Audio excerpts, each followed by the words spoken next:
Redefined. Let yourself be redefined. Let yourself be redefined. You got the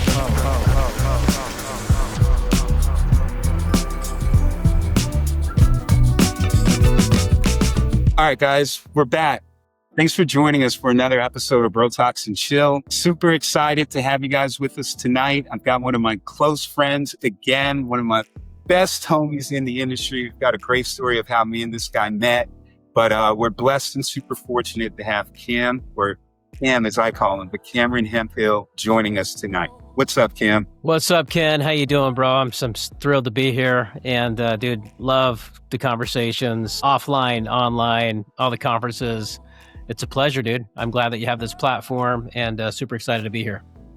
Absolutely, man. Absolutely. Again, I can't thank you enough for being here. Like you said, we've had so many different conversations, man. We've chatted on the phone. We've chatted at bars, on the beach, on cruises, hotel lobbies, you name it, dance floors, everywhere, man. In the short time that I've known you, I feel like I've been all around the world, or at least halfway around the world with you. So one more time, man, thank you. And I just want you to know that I appreciate you not just being here tonight, but I appreciate all the time that you invested and shared with me over this last almost 2 years now, I feel like it's been. Yeah, absolutely. My pleasure. I love it. I love to educate and help any way I possibly can. So it's been an honor, brother. Right on. Right on. Well, cool. Let's jump right into it, okay? We're here tonight to discuss medical millionaires and what to do with your newfound wealth, right? What does that look like to grow, scale your business, take these millions, and now actually put it to work, not just for you, but for your practice and your family.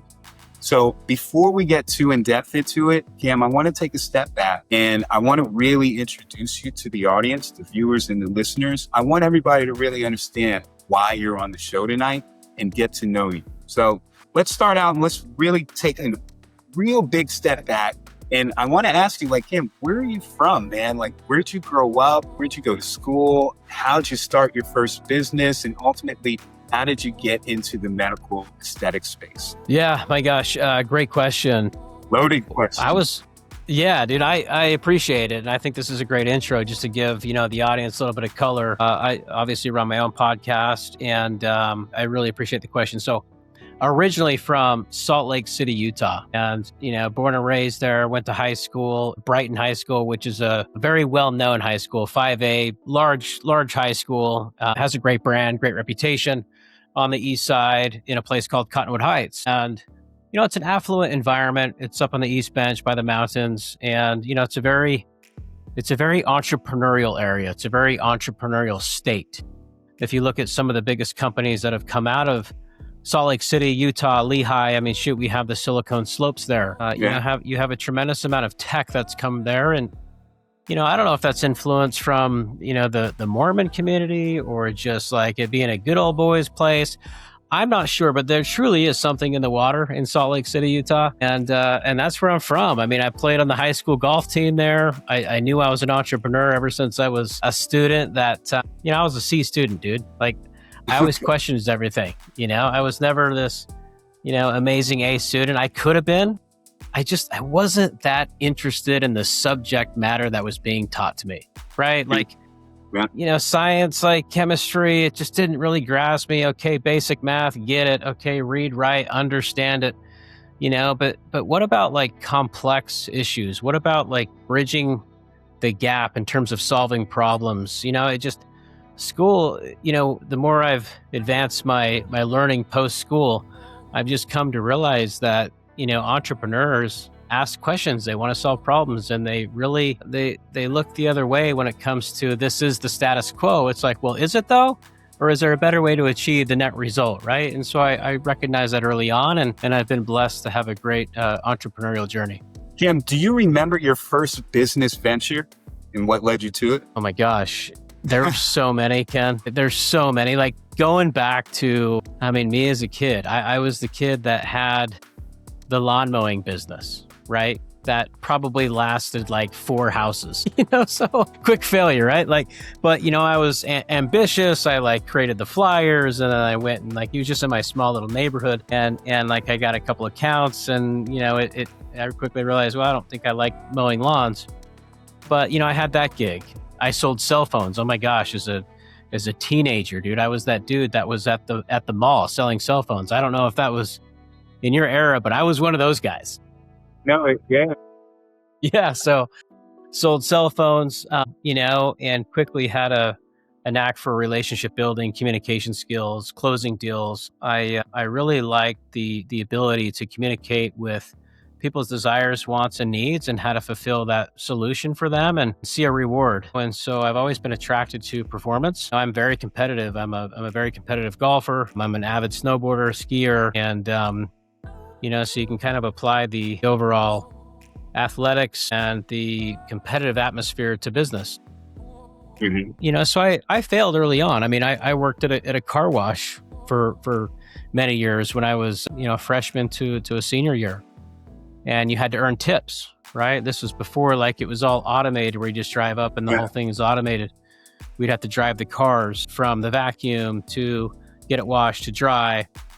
And, so you had to learn some customer service there and do a good job and earn, some decent tips at that age. Right on.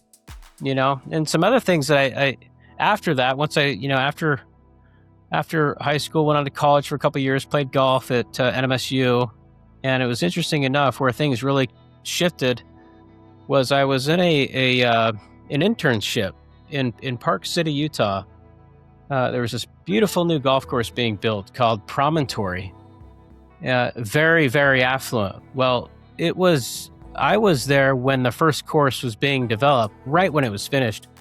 And I was interning there to learn how to become a professional golfer. And I realized I'm a great golfer, but I'm not going to make it on the tour. And if you want to be a professional golfer at a golf course or country club or director of golf, you can only get so high. The income level is capped.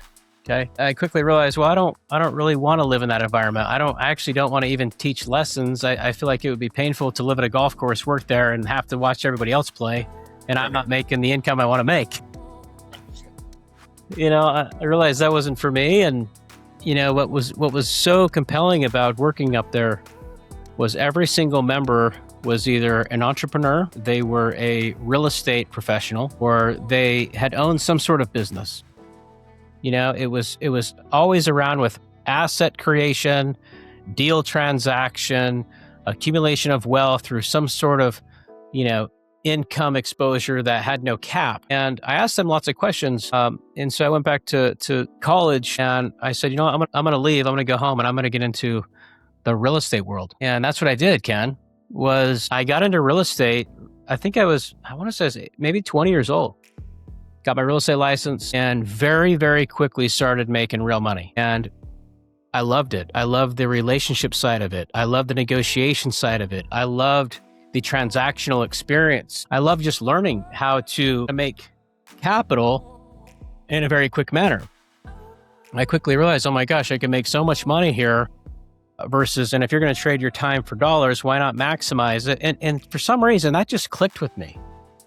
It just clicked with me. But what was also interesting is along that journey, I realized the way that they are conducting these transactions in real estate is wrong. Like they don't have a CRM system. They don't have the ability to manage their commissions. What about the website?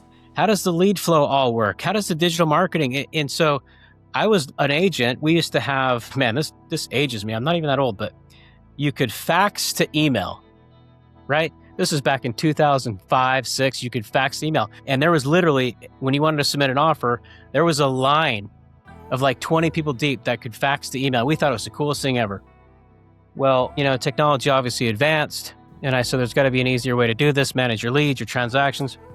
So me and a group of young tech entrepreneur guys that were in the real estate space, we actually developed a product that helps solve that problem. That product is still an active product in the marketplace. We created a software company called CRM Real Estate. Okay. This was, and you can see this building into what's going to take place in how I got into aesthetics, right? This was in 2005.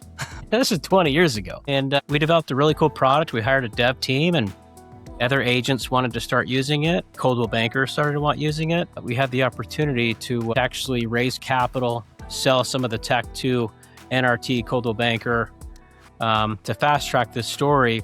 We also did a really cool licensing deal with Franklin Covey. Franklin Covey is a Utah-based company. They're old company. If you've ever read the book, 7 Habits of Highly Effective People, that's Dr. Stephen Covey.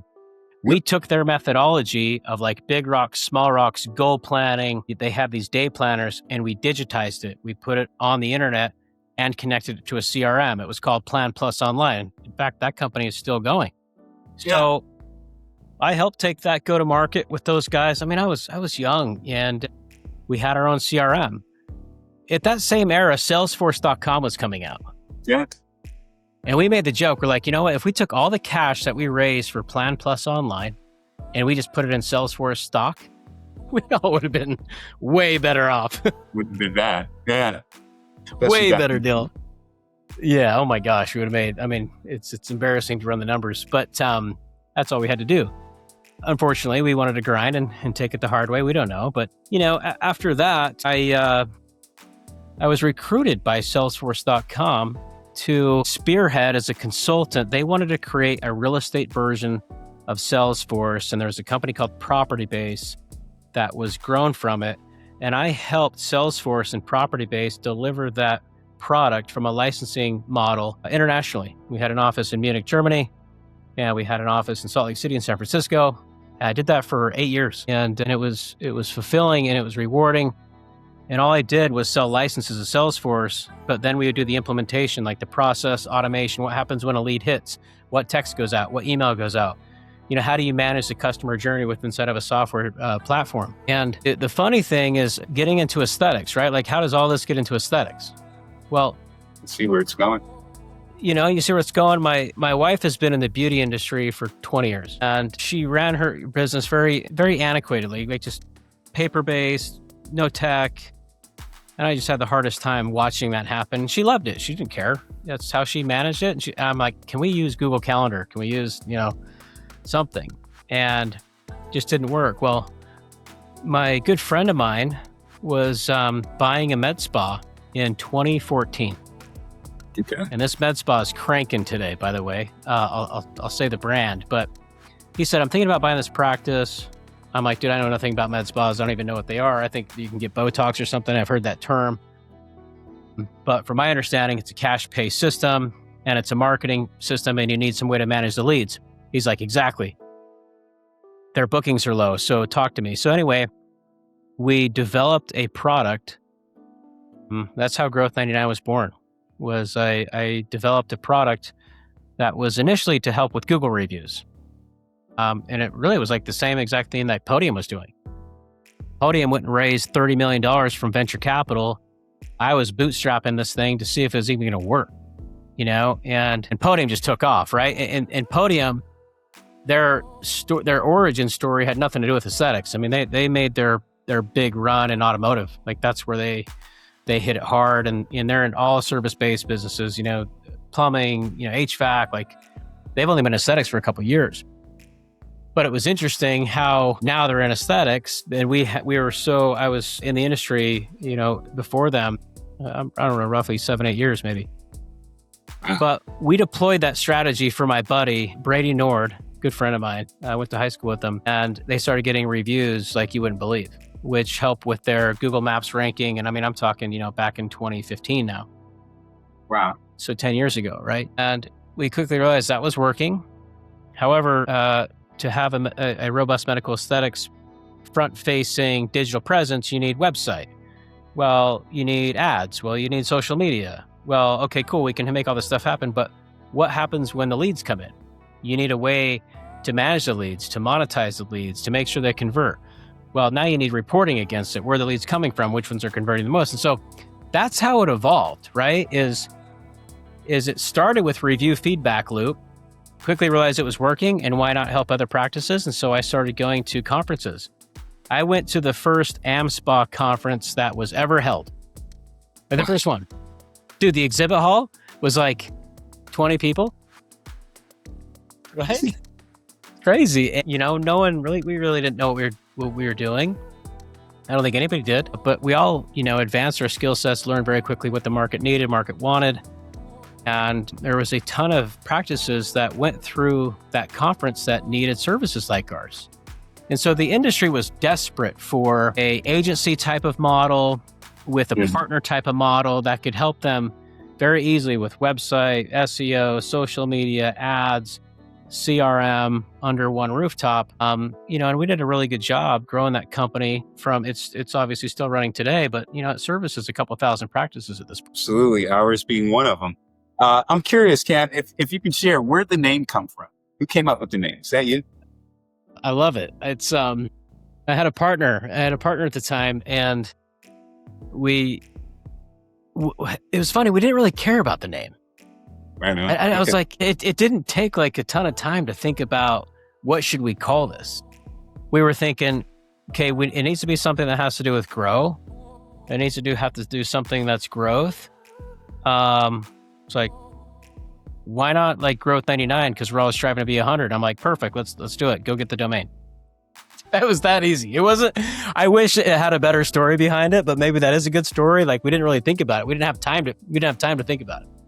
I think that's actually a great story and a great message, right? Sometimes don't overthink it. Less is more. Yeah. The simplicity of things, and it worked. It worked damn well, to say the least. That's awesome, man. I appreciate you sharing that background. It seems like day one, you've always had that entrepreneurial mindset and spirit. And in turn, there's thousands of people that have benefited from it. So that's cool. That's cool. You've been swinging the golf club for many years and just going at it as a business owner and entrepreneur, blazing the way for many years as well. That's awesome to hear. Let's do this, guys. We're going to take a quick break, and we'll be right back. All right, guys, I want to take a quick second to give a shout out to the home team, and that's D&J Med Boutique, where performance and recovery and longevity are taken seriously. If you're looking to optimize your body and balance wellness and aesthetics in 2026, then here's a heads up that D&J now offers cutting-edge peptide therapies. And yes, we're able to ship nationwide. The peptides will help you to boost muscle strength, growth, and recovery. We also have peptides that help to support body composition and metabolic health. They're used for faster healing and tissue repair. They'll help you tighten your skin, reduce fine lines, and support hair health. Every single protocol is customized, medically guided, and even delivered right to your door, anywhere in the country. So why don't you do this? Visit drippynursejess.com, it's right there below, and you can book your consult and you can learn everything that you need to learn. One more time, guys, that's drippynursejess.com. See you soon. All right, Cam, this has been fun so far. So it's 2026. Again, we're fortunate to have you on the show. So I really want to leverage and take advantage of the fact that you're here. I want to pick your brain and ask you, from a business side of things, okay, as a med spa owner, what are some of the things that you get top of my list when we're talking about growing my business, taking my practice to the next level, starting out in Q1? Well, I appreciate the question, and my thoughts are quite simple, actually. It has to do with a tremendous amount of action, right? Lots of activity. And I think we get stuck in a mindset that's just consistent to what we're doing. We have patients coming in, we have the tech softwares that we're using, and we get very comfortable with who we are and who we're servicing and what we're delivering. And, the one who takes the most action truly wins, and my thoughts are, the aesthetics world is growing, it's scaling, it's becoming more mature. We're becoming smarter as business owners. We're creating more business acumen as leaders because there's more content available, there's more courses, there's more conferences that have to talk about the business side of it. But I think it doesn't have to do with, spurts of motivation, right? I mean, I could talk to you about KPIs and tell you're blue in the face. And I think KPIs are currently right now, they're just over talked about. I love them and you need them. You have to know your numbers. You have to know, you have to know finance, your patient acquisition costs, your retention scores, your how much revenue you're bringing in per hour per provider, your ticket, like all that stuff. You have to know that, and that's important. But you could have the best software, you could know your numbers and KPIs, but you have to have discipline. Dude, being an entrepreneur and being a practice owner is hard work. it's hard work. And here's what happens to entrepreneurs is it's the last person standing, period. It's the last person standing, and you have to develop that scar tissue over the years and know how to battle, right? Like you truly do. You have to be a warrior. You have to be in shape, your brain, your body, your soul, your mind. Like you can't just be motivated on Monday and it like fades out Wednesday, Thursday, Friday, and I want to make this point clear that it's always discipline that wins the race. I mean, look at if you're into fitness, anybody that's tuning in or listening, if you're into fitness, you want to be fit, you can't just work out for a week and become fit. You can't take a peptide for a week or GLP-1s for a week or, read a book partially for a week. Like the only way that you can continue to get better as a person, as an entrepreneur, as a medical aesthetics practice owner is discipline. It's accountability to yourself. And that's my answer. Like going into 2026, there's going to be a shakeout. I know it. I see it already happening. There's going to be a shakeout with practice owners that are just not taking this shit serious, right? And if they're not advancing their skill set, if they're not showing up early, if they're not training their team, if their team is not training, if they don't know their KPIs, their metrics, if they're not leading, if they're not doing huddles, if they're not doing one-to-ones, if they're not starting to understand finance, P&Ls, balance sheet, if you're not doing these things, there will be a shakeout because this was a marketing game. It still is, okay? Look, it still is a marketing game. You have to have great marketing. I'm totally a fan of that. But it's also now a value proposition game at this point, right? Because, I mean, dude, there is like, it's either like 13 or 14,000 McDonald's in America. Did you know that? Yeah, actually, I'm a marketer, so yeah, I know those numbers. Yeah. Well, the delta between med spas and McDonald's is like 1,000 in the United States, right? Yeah. So, like but every med spa, you can't make it a commodity, So you have to have a value proposition within your practice and lean in on that extremely hard. Know who you are, know who your brand is, know what your culture is. But it all goes back to discipline and accountability to yourself, because you can't have this culture sprint for 2 weeks. Oh, we're going to work on culture. Oh, we're going to work on our numbers. And then that fades out. Like it's all has to do with discipline, looking at your calendar, time blocking, and being a leader, right? I mean, that's really when I look at this, there's going to be a shakeout and the winners win. And, if you're not prepared to be a winner, maybe I think the shakeout's going to be healthy, Ken. And man, we need it. I love what you're saying, Cam. I love what you're saying. You're dropping some real jewels and some real knowledge. My takeaway, the two words go hand in hand: discipline and consistency. You can't have one without the other. And I like what your answer is, because it's a leading question, right? What's at the top of the list? What can we do? We're all looking for that silver bullet. I listen to podcasts, I listen to shows all of the time. And to your point, we hear the importance of KPIs. I've heard, okay, you've got to be on peptides. I've heard you've got to go viral. You've got to do this. You've got to do that. And all of those are definitely pieces to the puzzle. But to your point, you can't just focus on one thing, be motivated and inspired because you heard it on a podcast, and then your focus shifts next week when a different episode comes out, or when you go to another conference and you hear something else. You have to do all of the above, and you have to be consistent. And I agree, to your point, those of us that haven't been consistent and aren't consistently checking all of the boxes, you're going to fall to the wayside. And you know what? That's okay, though, right? I don't want to sound too negative and make it seem like, oh, it's an easy death and failure. If you don't do this, you'll never be able to bounce back. You'll see a dip, right? And that's a performance indicator. So when you see that dip, if you're paying attention, then okay, well, what are the levers that I need to adjust, and what are the moves that I need to make to get back to be consistently disciplined, to be in the position where you want to be? That's awesome. That really is pretty cool. Yeah, I mean, if I've been studying entrepreneurs for a long time. Entrepreneurs like, Elon Musk, Jeff Bezos, there's many others that I've studied. I've read their books and their autobiographies, and every one of them, that they all say the same thing, just in different ways. But they truly do. And it all comes down to do the shit you don't want to do, and do it anyway. and eventually just come numb to it. And, dude, there's times where I don't want to go to the gym. I don't want to wake up early. I don't want to go on the run.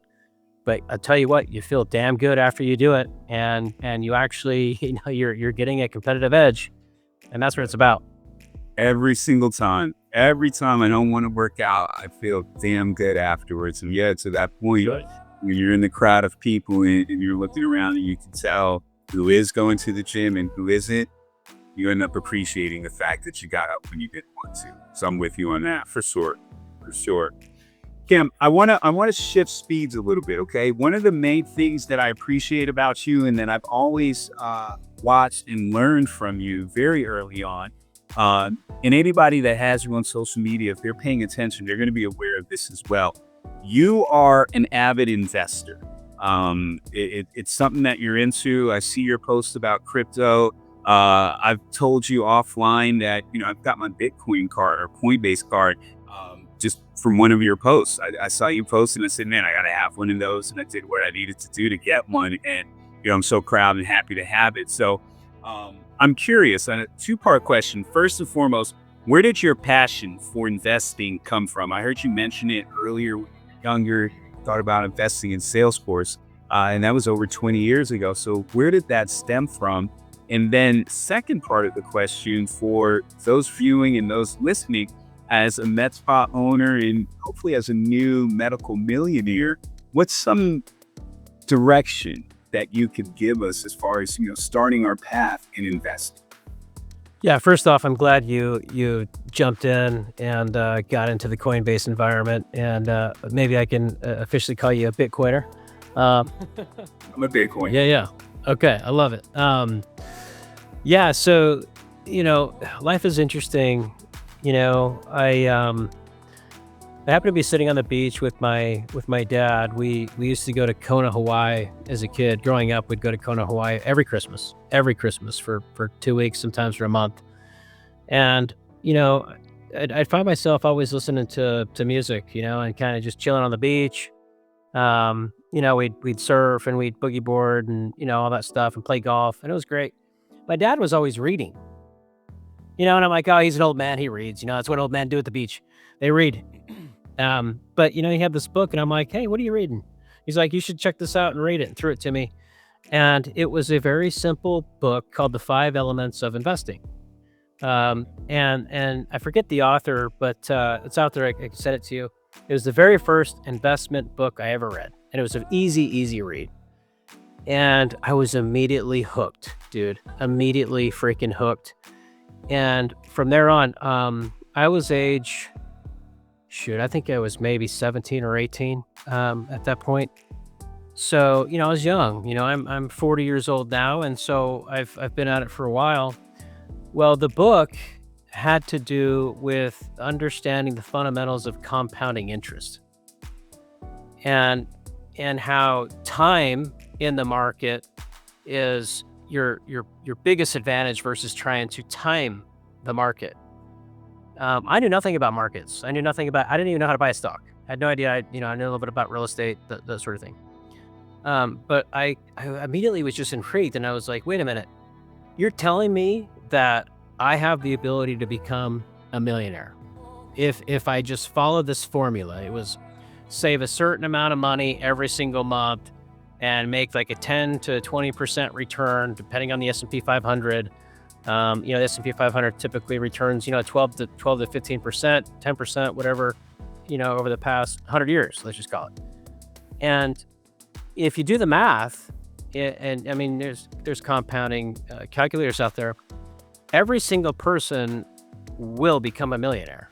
Every single person, without failure. It just depends on how much you accumulate in terms of saving money and how much you want to invest, and then you put a time aspect to it. And so for me, I was like, wow, I always thought you had to hit the lottery. I always thought you had to do some crazy thing, And again, keep in mind, we're talking like 22 years ago. Okay, so times have changed.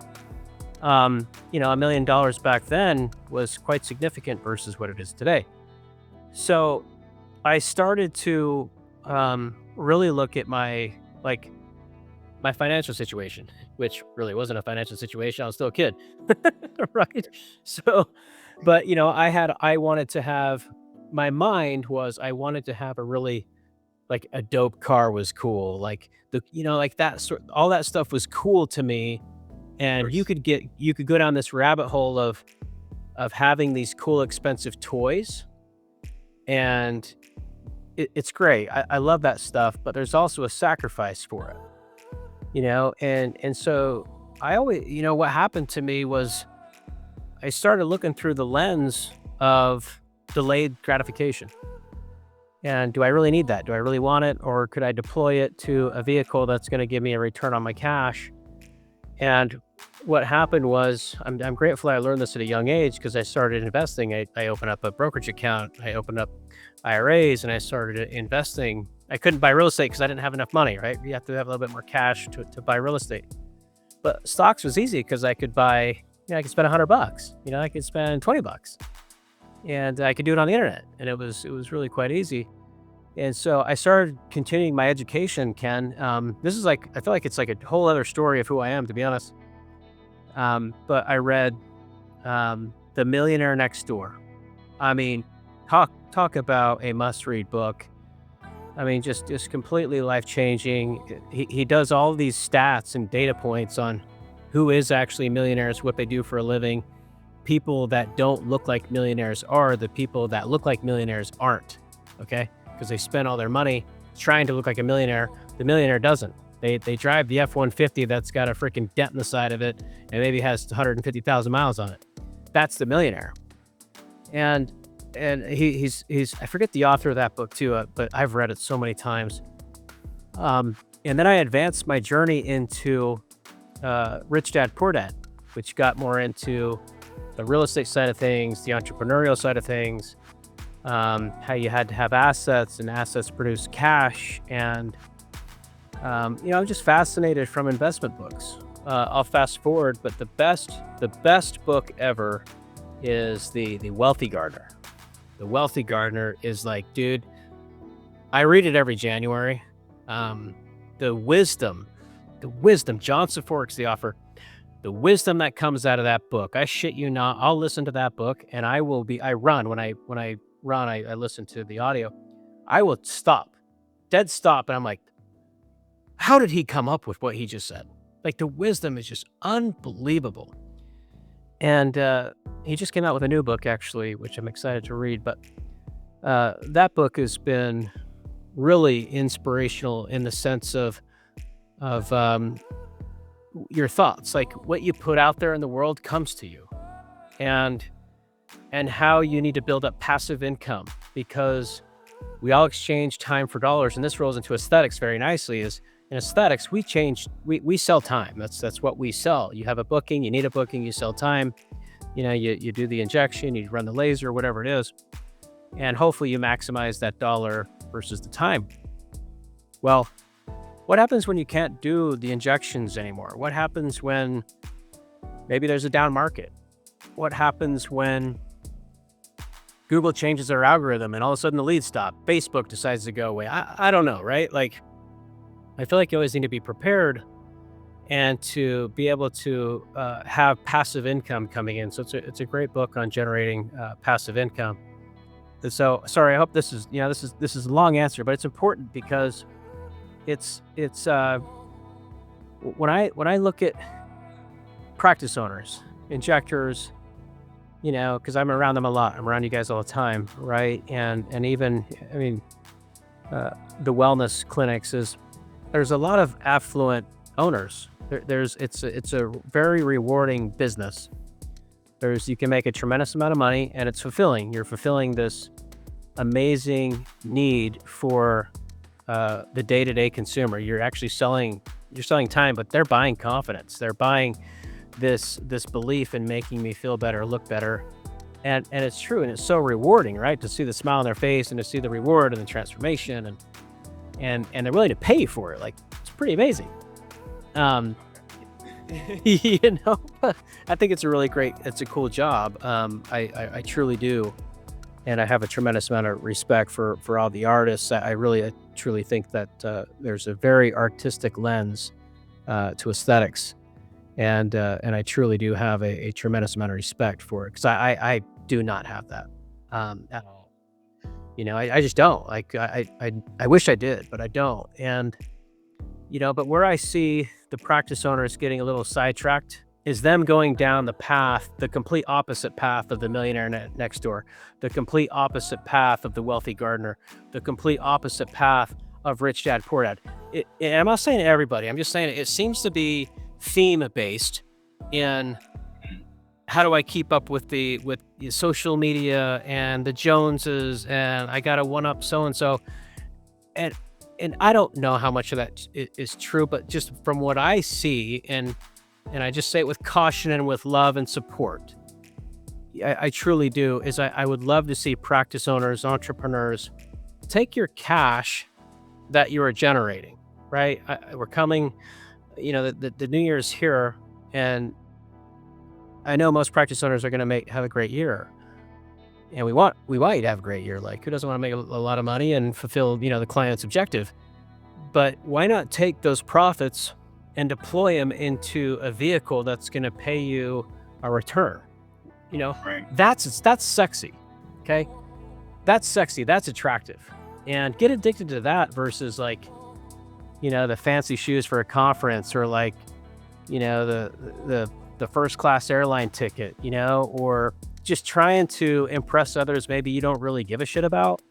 Right. And I'm just saying what I see, and I'm just saying it with love and support and caution, is you have to, being a business owner and an entrepreneur and family person, you have to start studying investments.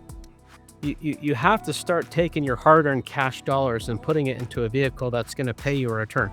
I'm not a financial advisor by any means. I don't claim to be. But, what I do is I take my hard-earned cash. I live well within my means, and I've been doing it for many years, is I've actually saved about 80% of my income. Okay. Wow. It's a lot. It's very hard to do, and it's very disciplined. Okay, well, over the years, my income's gone up, and so it's gotten easier, but my lifestyle stays the same. Okay. Well, I take that cash and I deploy it into a vehicle, whether it's real estate, crypto, S&P 500 index, NASDAQ index, maybe some individual stocks that I like. I buy the index every 2 weeks.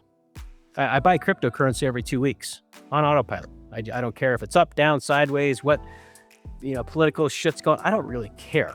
I'm buying the damn thing because I know it's going to go up over time. It's time in the market.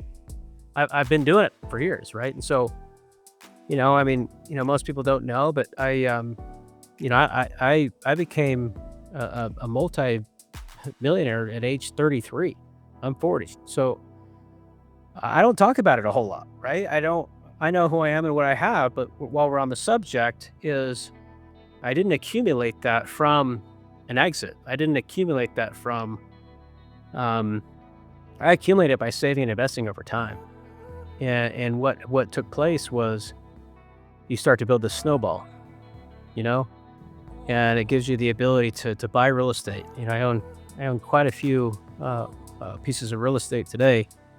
My portfolio, I have over 20 units. It's not hundreds and thousands, but they're all paid for, and they produce a great amount of passive income, and then I can actually take that income and deploy it. So what happens is, if you do this effectively over time, your passive income can exceed your expenses. When your passive income exceeds your expenses, you become financially free. Just free to do whatever you want.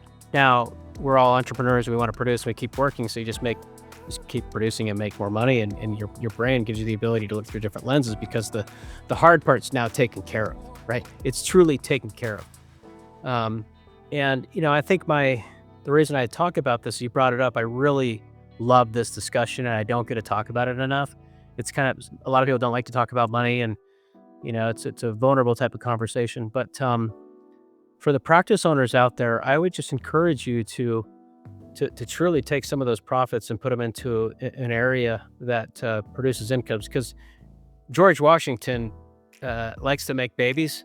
If you put them in the right world, it's there you go, man. If you can't figure out how to work while you sleep, you'll die. You work till you die. So, yeah, I hope that helps.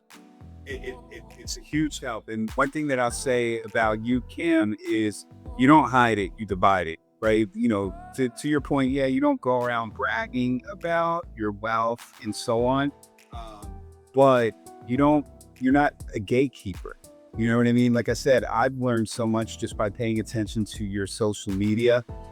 You're talking about real estate investments. I paid attention to what you've got going on, and you've sent me information about properties in Costa Rica. So the knowledge and the information and the blueprint is out there for anybody that's paying attention. And, again, it's very fortunate to be able to have access to somebody like you to learn from.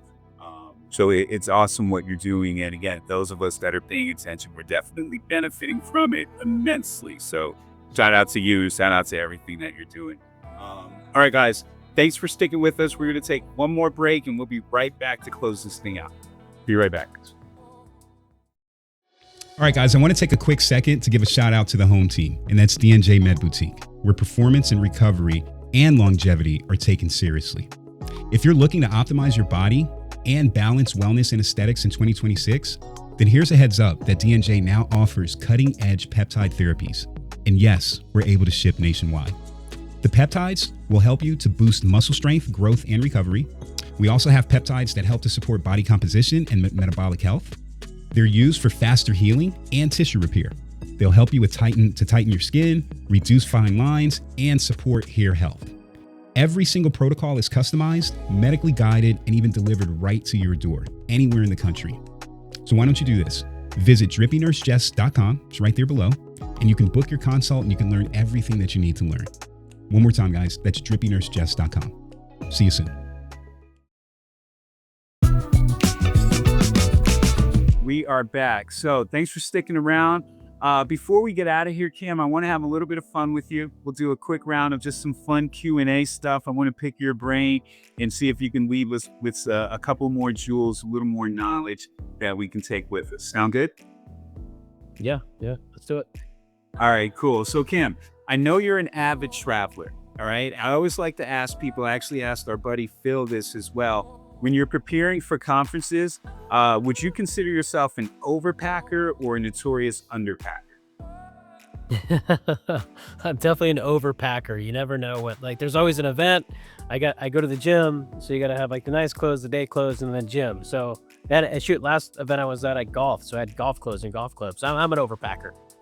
Okay, cool. That makes me feel so much better, because when I asked Phil that, he's like, oh yeah, I underpack, and whatever I forget, I'll just buy another one. It's all good. No worries. One bag and I'm good to go. And I'm like, shit, man, I still haven't figured it out. I always pack way too much stuff. I don't think I've ever seen you wear dress shoes or hard bottoms to a conference. I'm curious, man, where did you get your style from, and how do you decide which sneakers you're going to wear to these shows?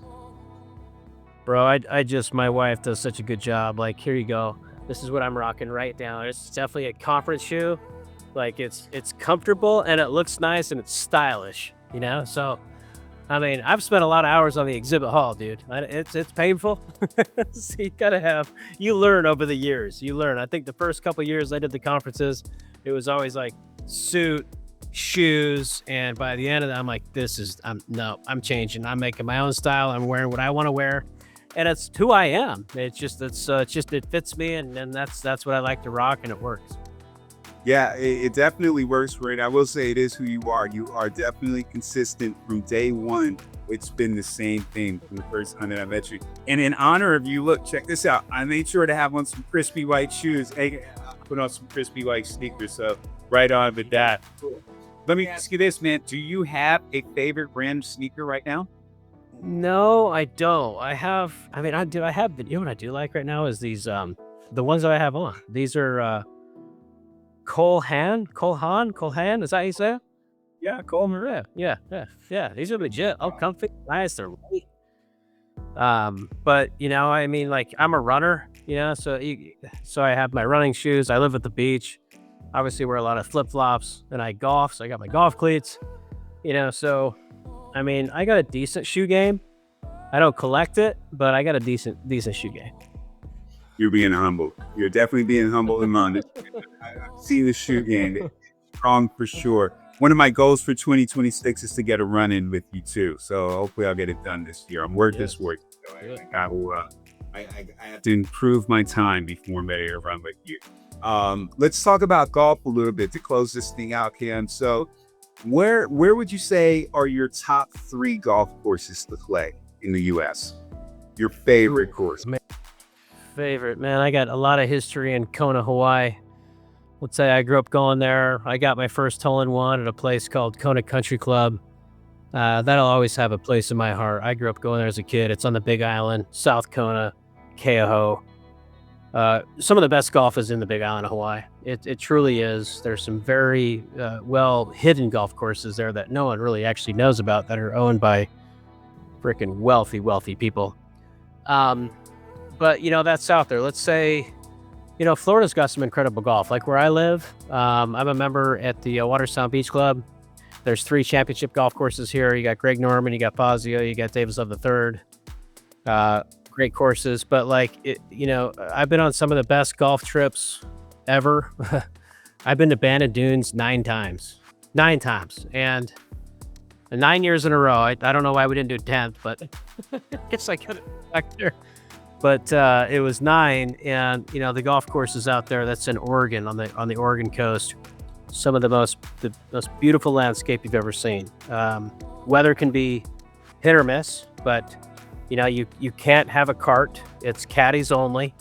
Or caddies where you can have a push cart. Yeah, it's serious old school golf. And they just cater to you, dude. They you wake up in the morning, you push a button on your phone, shuttle comes and gets you, takes you to breakfast, takes you to the practice facility, takes you to your tee time. You meet your caddy and you go play. And that's the best golf experience of all time. Oh man, I've played a lot of golf, dude, and I love the game. It's a lot of fun. It's a great way to network, meet, do business, hang out with friends, and let your hair down at the same time. Right on. Another goal for 2026, man. Maybe I can get you out here and we'll play Pebble Beach at some point this year. I know my boy Manny. I don't know if you've met Manny. He was at 4S last month with you guys as well. He's down in South Florida. He comes out here to play Pebble Beach and trying to get us all out there. So maybe we can put together a guys trip and get a group out there one of these days this year. Cool. So now, speaking of 4S, I know you were there back in December, about a month or so ago. What was that experience like? And shout out to our girl, Terry Ross. We both know her and love her immensely. But tell us a little bit about your time and experience at 4S. Yeah, sure. So I went to the first 4S conference in December of 24. So it's about 13 months ago, and they've made it better and better and better. It truly is. Look, if you're looking for the true, if you want to get a competitive edge, right? Let's talk about success for 26. You want to get a competitive edge and really go to boot camp to learn how to run your practice like a business. 4S is the conference. It truly is. Like when you go there, be prepared to sit your ass in a seat and learn. It truly is. It's a massive injection workshop of what to do and what not to do. Terry does a phenomenal job. Isaac does a phenomenal job. Even Dr. Ronaldo Salas does a great job. The whole conference is great. It's different in the sense of there's no breakouts and let's go to like a clinical track. This is all business, all numbers, training, fundamentals, KPIs. A lot of tech companies are there. Great speakers are there. Great vendors are there. But it truly is like it's a weekend workshop is what it is. And you truly are there to learn. And so I'm so happy that Terry and the team decided to put on a conference like this because it's needed in such a deep way. And if for all the practice owners out there, if you haven't been, I would strongly encourage it. They do 3 of them a year. So yep. I think that they have Tucson, somewhere in the Midwest, and then they're doing Florida again this year. Yep. Yeah, I think they released the 2026 schedule back in December. So I'll be at one of them this year. You'll definitely see me out there. Kim, do you have an idea of what your schedule and conference circuit's going to look like this year? Where can we expect to see you? Sure. Yeah, you'll definitely be seeing me at some of the major conferences. I've been invited to speak on panels already. So I'll probably be at the Medical Aesthetics Conference. I'll probably be hitting all the 4 S's. I'm doing a few things with Terry Ross and her team. So it's exciting things to come there, and also working with a really cool group right now in the peptide space. So we have, some big announcements to make on that front. I won't get into too much detail, but it's a really cool platform where we aggregate all of the pharmaceuticals into one environment, and you have the ability to actually order peptides, GLP-1s, through think of it like an Expedia type of channel. You log in, it aggregates all the pharmaceutical data. You can order best pricing, best service, best quality, ships right to the patient, right to yourself. And it's a tech-enabled communication board. There's a lot of practices already on it. And so I'll be doing a lot of work there to make sure that we're really putting the power of the pharmaceuticals back into the provider. And that's going to be a fun project. Consistent with the brand, man. You are not a gatekeeper at all. You do not hide it. You divide it. Go out there and find the good stuff and then bring it back to the rest of us. And that's why we appreciate you. And that's why we love you. So on that note, Cam, man, I can't thank you enough. I know for a fact I will see you, I believe it's in May. So in a couple of short months out in San Diego for BAI with Phil and the rest of the crew. So I'm definitely looking forward to having you out here on the West Coast. And again, maybe we can roll that to a few rounds of golf at Pebble Beach, which isn't too far away, just a couple hours north of San Diego. So until then, Cam, we talk all of the time. So I know I'll be in your DM, you'll be in mine. But thank you again for making time to hang out and kick it with us. We're all fortunate to have you spend this time with us tonight. Thanks so much, Ken. I really appreciate it. Thank you for the time, and everybody else that helps make the show a reality. So thank you. Absolutely. And guys, you can find Cam all over Instagram, Cameron Hemphill. Don't forget, he has his own show as well, Medical Millionaire. It's on all major podcast platforms as well. I listen to it nonstop. I've learned so much from him on that show. I actually modeled my show after it as well. So definitely, if you aren't subscribed, if you're not currently a listener, please make sure to make time and check them out there for sure. I will see you guys soon on the next episode of Brotox and Chill. Thanks for tuning in.